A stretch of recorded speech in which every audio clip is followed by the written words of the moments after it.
नमस्कार, बहुत स्वागत है आप सभी का। मैं हूं सौरभ शर्मा आपके साथ। अब की बार किसका बिहार हम आपके लिए लेकर आए हैं बिहार का एग्जिट पोल। अब से थोड़ी देर में एग्जिट पोल के नतीजे आ जाएंगे क्योंकि वोटिंग अब खत्म होने को है बिहार में।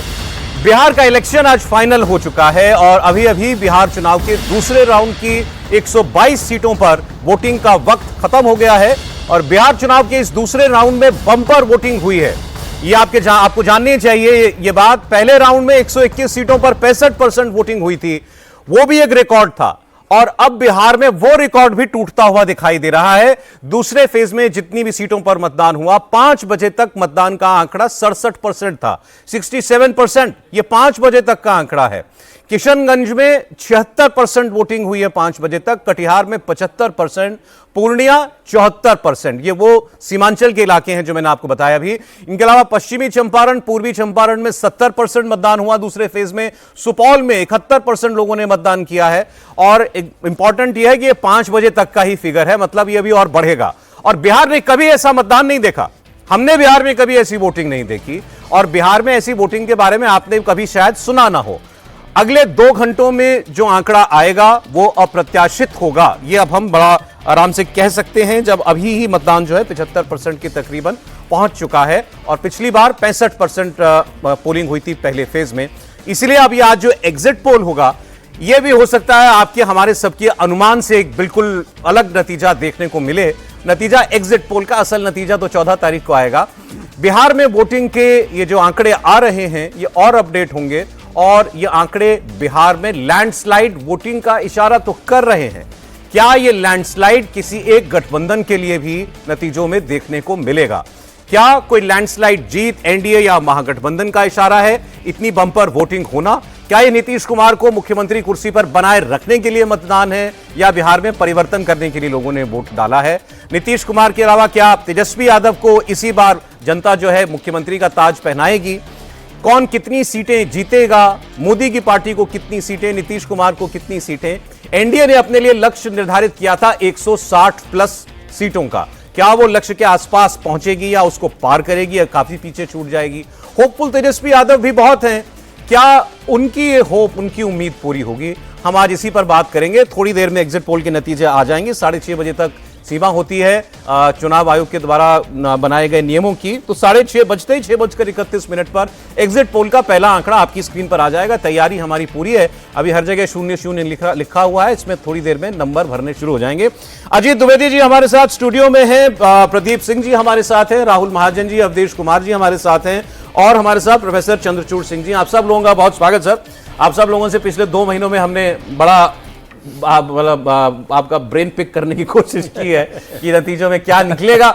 आज उसका एक पुख्ता इशारा मिलेगा, लेकिन रहेगा वो इशारा है क्योंकि असली नंबर तो 14 तारीख को आएगा। हमारे साथ मेट्राइज एजेंसी के डायरेक्टर मनोज कुमार सिंह वो भी थोड़ी देर में होंगे क्योंकि उनके साथ हमने मिलकर ये एग्जिट पोल किया है, उनकी टीम ने ग्राउंड पर किया है, हम उनके पार्टनर हैं इस एग्जिट पोल में।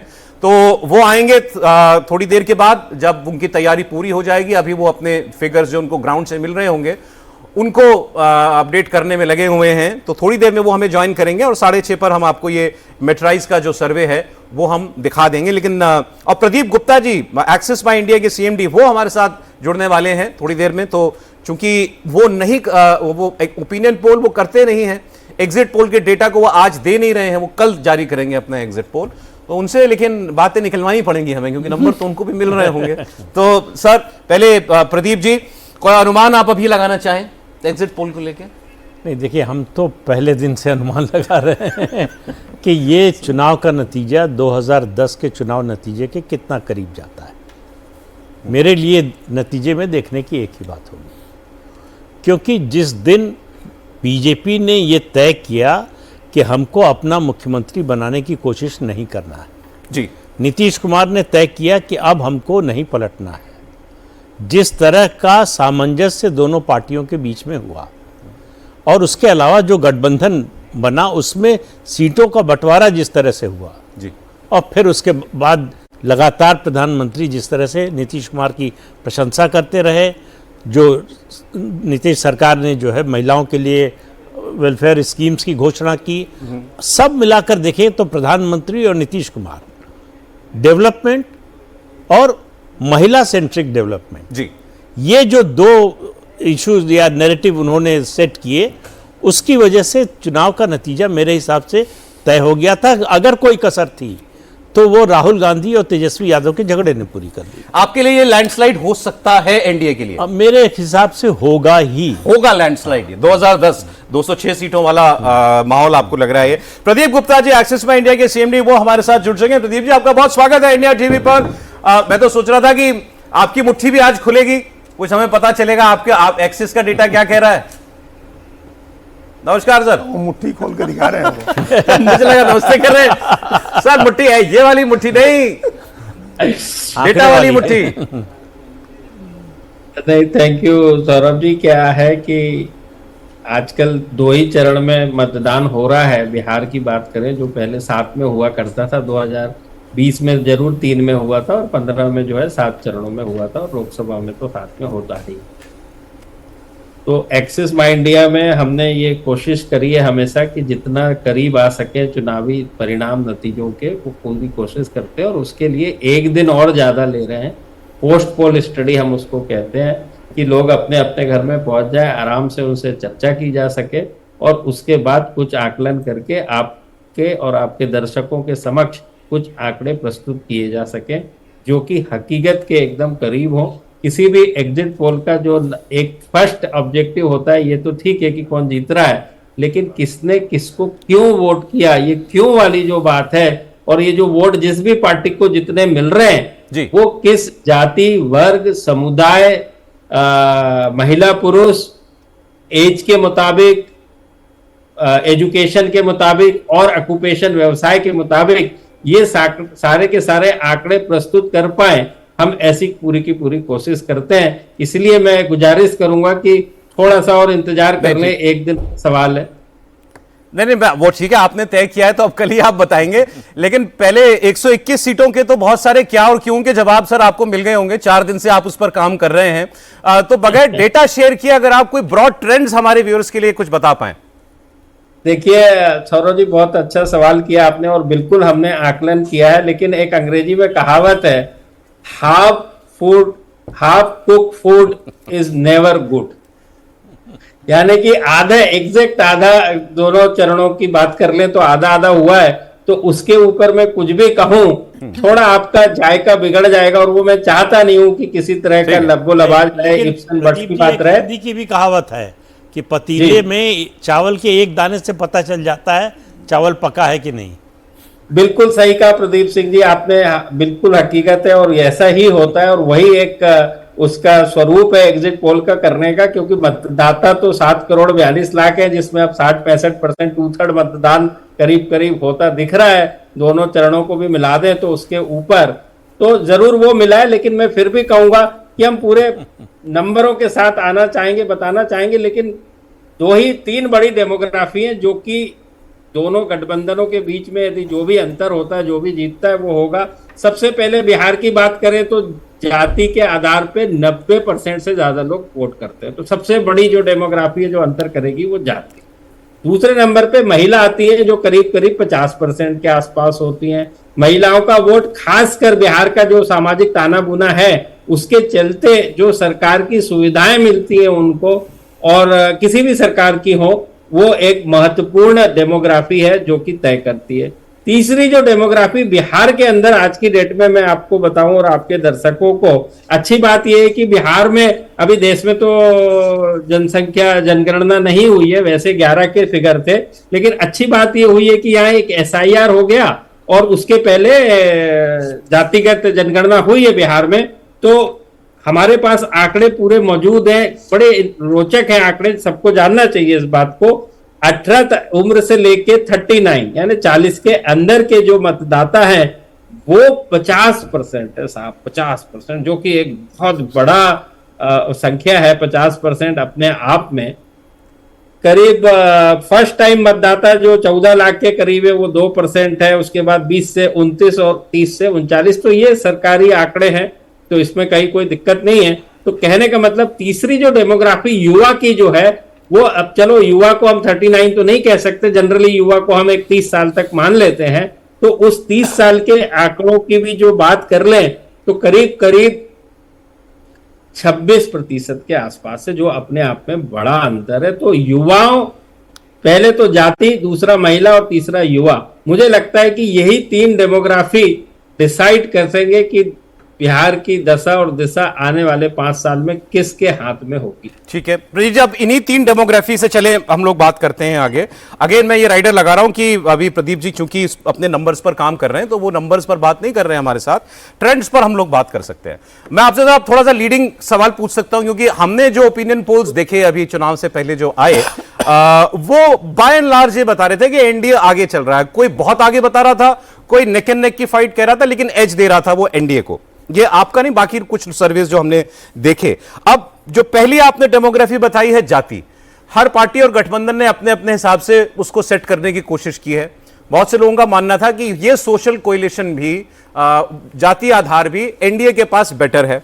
दूसरा आपने महिलाओं का कहा, तो अब ये तो एक बड़ी क्लीशे बात हो गई बिहार में कि महिलाओं का रुझान नीतीश कुमार की तरफ ज्यादा देखा गया है हिस्टोरिकली। और तीसरा युवा, इसके बारे में भी यूनानिमस था ऑलमोस्ट लोगों का, आप जैसे एक्सपर्ट्स की राय, कि एक वर्ग युवाओं का है वो तेजस्वी यादव की तरफ बहुत ध्यान देता है। ये सही है बातें तीनों? करीब करीब बिल्कुल सही बात कही। मैं जाति को थोड़ा सा और कोशिश करता हूं आपके लिए डिकोड और विश्लेषण करने की। देखिए, एक है कि हम हमेशा बोलते हैं अपर कास्ट या फॉरवर्ड, दूसरा हम कहते हैं कि वो ज्यादा करके एनडीए या बीजेपी के साथ जुड़ा रहता है, उसमें कोई सबको ये पता है। दूसरा वर्ग है एम वाई का, एम वाई यानी कि माइनॉरिटी और यादव। ये वर्ग जो है बिल्कुल एक मुश्त जो है महागठबंधन के फेवर में रहता है। अब जो बड़ी चीज जो बचती है वो बचती है दलित। अब दलित बिहार में जो है वो 16%, 5% पासवान, 5% जाटव और 6% नान जाटव नान पासवान दलित। अब पासवान की बात करें तो ये बिल्कुल ठीक है कि जो है वो एनडीए के तरफ उनका पलड़ा ज्यादा भारी होता है। पासवान की बात करें तो 2-3 कारण है, वो सबको भी पता है। दूसरी बात करें जाटव, जाटव का जो पलड़ा भारी है, हमने पिछले लोकसभा और अभी से देखा हुआ है कि वो ज्यादा करके महागठबंधन के फेवर में ज्यादा स्क्यूड रहता है। तो ये 5 और 5 की ये चर्चा हो गई। ये डिसाइड करेंगे जो बाकी बचे 6% दलित, जो कि नान जाटव नान पासवान है, और 4% मल्ला। ईबीसी की भी बात कर रहे हैं। अब ईबीसी में तो 100 से अधिक जातियां हैं, जिसकी की बड़ी जाति की बात करें जो 4% है वो मल्ला है। अब मल्ला में ऐसा हुआ है कि जैसे ही ये डिप्टी चीफ मिनिस्टर और साहनी इधर से उधर गए हुए हैं वो पिछले 5 साल में, तो ऐसा लगता है कि शायद उसका वोट जो होगा वो, शायद लगा रहा हूं मैं यहाँ पे अभी, तो ये 6 और वो 4, 10, इस 10 में जो ऊपर जाएगा वो मेरे को लगता है कि सरकार बनाने के करीब। चलो, तो आपने मतलब काफी, उन्होंने अपना क्वेश्चन सेट हमारे लिए छोटा कर दिया है। तो अजीत जी सहमत हैं आप? उन्होंने जो ये 10-11% की चुनौती बताई है दोनों गठबंधनों के लिए। नहीं, देखिए, मोटे तौर पर बात सही है प्रदीप जी जो कह रहे हैं कि जो जाटो है, रविदास समाज जो है दलित का, वो आमतौर पर इंडिया ब्लॉक की तरफ रुझान दिखा रहा है। पिछले लोकसभा चुनाव में भी हम लोगों ने देखा, नहीं तो सासाराम सीट नहीं जीत पाती कांग्रेस पार्टी, वो तो मीरा कुमार छोड़ के चली गई थी सीट, सासाराम सीट जीते ही इसी वजह से बसपा का एक असर है। लेकिन उस वोट को लेकर के, वो जो इलाका है, जिस इलाके में ये वोट कंसंट्रेटेड है और यूपी से लगता हुआ इलाका है, उसमें बसपा भी एक फैक्टर है।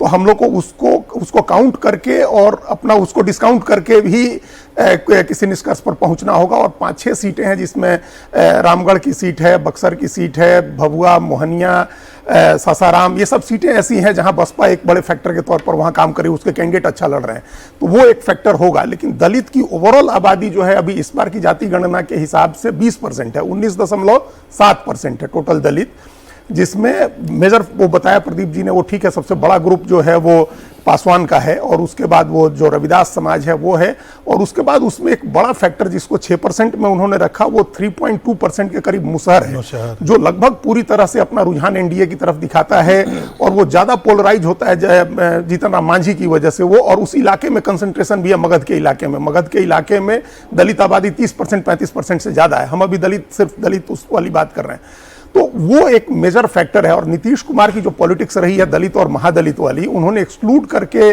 पासवान को पॉलिटिक्स की थी। अब बाद में पासवान भी जब आ गए, पिछली बार अलग थे, इस बार आ गए, तो वो एक एडवांटेज का एडेड एडवांटेज है एनडीए के लिए दलित वोट में।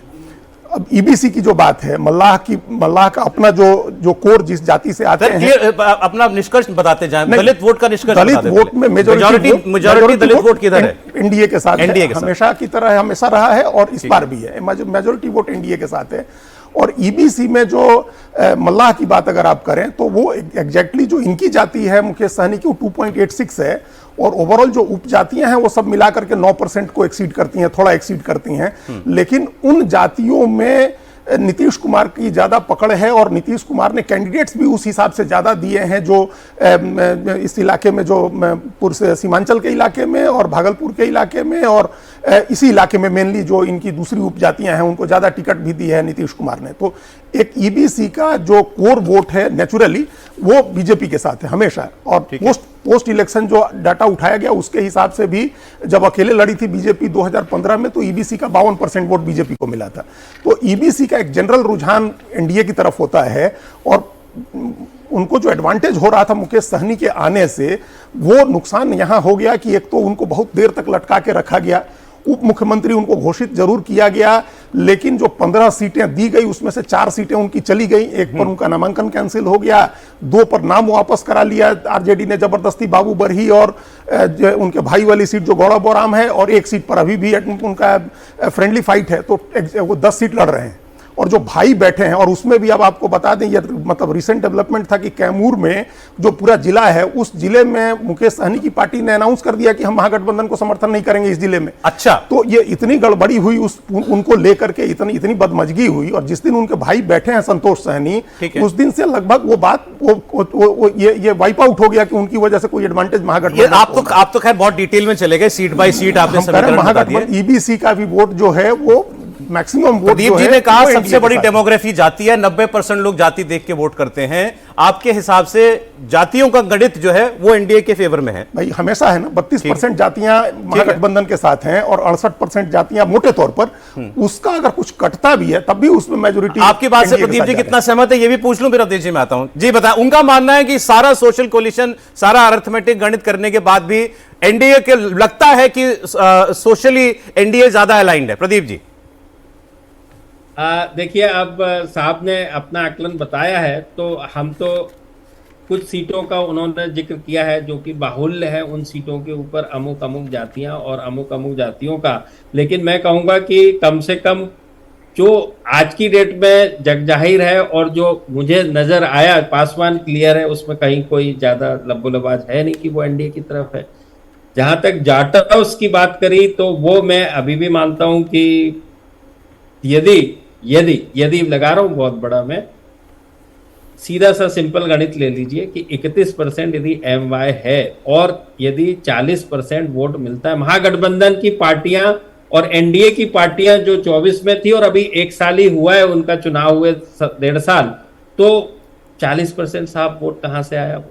40% में तो इसका मतलब है एमवाय के अलावा बहुत कुछ है और बहुत कुछ। 9 पॉइंट्स का इजाफा अपने आप में बहुत बड़ा इजाफा होता है और कहलाता है। जब किसी भी पार्टी को 40% वोट मिलने लगते हैं, भली सीट की बात हम बाद में करेंगे, अभी तो हम कौन कहां पर आगे है उसकी बात कर रहे हैं। तो बिना जाटव के जो 5% में से जब तक उनको 4% बड़ा नंबर ना मिले तब तक वो 31 और 4 35, उसके बाद भी 5 बचते हैं। तो अब मैंने मान लिया जितने बचे हैं उसका 10 से 20% वोट वहां से आया है। सर बड़ा तो एनडीए का भी होगा ना, लोकसभा में मैं निकाल ही रहा हूं एनडीए का। जी, एनडीए 48%, 48%, हाँ, 48% और 39% महागठबंधन था। तो पिछला लोकसभा, तो ये तो रिवर्स लॉजिक उन पे भी अप्लाई होना चाहिए कि वो भी इधर का ले सकते हैं।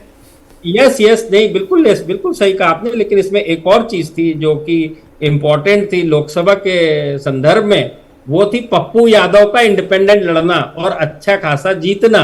तो यदि इस बार मान ले कि पप्पू यादव की ऐसी कोई पार्टी है, वो तो है नहीं, तो उसका भी एक फर्क वहां पर आता हुआ दिखता है। लेकिन नेट बात करें तो दलित का जो ये 16 मैं मानता हूं, और वो जो 3 और 4% दलित महादलित की कहानी है, वो बहुत सारी छोटी छोटी जातियां हैं जिसका कि बड़ा मुश्किल है आकलन कर पाना। तो ये जरूर लगाया जा सकता है कि आज की डेट में दलितों के बीच में खासकर मल्ला प्लस ये, क्योंकि सवाल 3 या 4% या 4 या 5 सीट का नहीं है, वो तो जहां पर मौजूद है वो वहां पर मौजूद है, वो वहीं से टोटल वोट आ रहा है, तभी तो वो 40 की तरफ बढ़ते हुए आया। लोकसभा की बात कर रहा हूं मैं, अभी का मेरा आंकड़ा इसके अंदर कुछ नहीं है, मैं सिर्फ साहब की बात को फर्दर डिकोड। ठीक है अवधेश जी, उन्होंने कहा भाई दलित वोटरों का एक वर्ग और ईबीसी का एक चंक, खासकर मल्ला का नाम लिया उन्होंने, ये एक किस्म से तय करेंगे, आप सहमत हैं? नहीं, देखिए बिहार के चुनाव को अगर हम केवल ये मान लेते हैं कि जातीय गणना के आधार पर निष्कर्ष निकाल लें, तो वो एक आज के सामाजिक सोशियोलॉजी के आधार पर वो एक स्टडी हो सकती है। लेकिन क्या नीतीश कुमार और नरेंद्र मोदी को केवल बिहार में जातीय गणित के आधार पर ही वोट मिलता है? जातीय गणित है उसमें, बड़ा सवाल है। क्या इसी आधार पर वोट मिलता है? क्या किशनगंज और पूर्णिया में ये जातियां उसी प्रकार से अररिया में और मधुबनी और दरभंगा में इसी प्रकार से वोट करेंगी जहां उनको डायरेक्ट जो है मुस्लिम कट्टरपंथ से लड़ना है? तो इसलिए ये ओवरऑल एक बात हम कर लेते हैं कि इतनी जातियां इस ओर जाती है। जहां तक रविदास का सवाल है, तो मुजफ्फरपुर के बोचहा में तो रविदासों ने बाजाप्ता वहां जनता दल वहां एनडीए के प्रत्याशी के पक्ष में वोट किया, खुल के कहा कि हम वोटिंग कर रहे हैं। तो इसलिए एकदम से उसके आधार पर जब हम सारा कुछ सोचते हैं ना, तो फिर निष्कर्ष निकालने में थोड़ी दिक्कत भी होती है। इसलिए वो है, इस बार हमने जितनी जातियां बटी हुई देखी है बिहार में, ये कभी नहीं था। लालू प्रसाद यादव के सामने अगड़ी जाति पिछड़ी जाति होती थी, इस बार छोटी छोटी जातियों की गोलबंदी हो रही है, उनके नेता खड़े हो रहे हैं। लेकिन मतदान के दिन वो उसी प्रकार से हुआ है, ये अभी तक के चुनाव की प्रवृत्ति से स्पष्ट नहीं होता है। ठीक है, मैं किसी जाति का हूं अवधेश कुमार, हमारी गणना होगी तो, लेकिन हम 24 घंटे क्या जाति ही सोचते आपने सरने में ऐसा लगा है आपकी जाति पता ही नहीं चलती। हमें मालूम है, वो अलग बात है। तो इसलिए अरे प्रदीप सिंह की जाति मान लिए पता है, लेकिन 24 घंटे में कितनी देर जाति के बारे में सोचते होंगे हम फलाने जाति का है? ऐसा थोड़ा ही होता है। अच्छा चलिए, दो में से एक प्रदीप जी ने अपना एग्जिट पोल दे दिया, प्रदीप सिंह जी ने दे दिया, ठीक, प्रदीप गुप्ता जी ने नहीं दिया, आप तो दीजिए।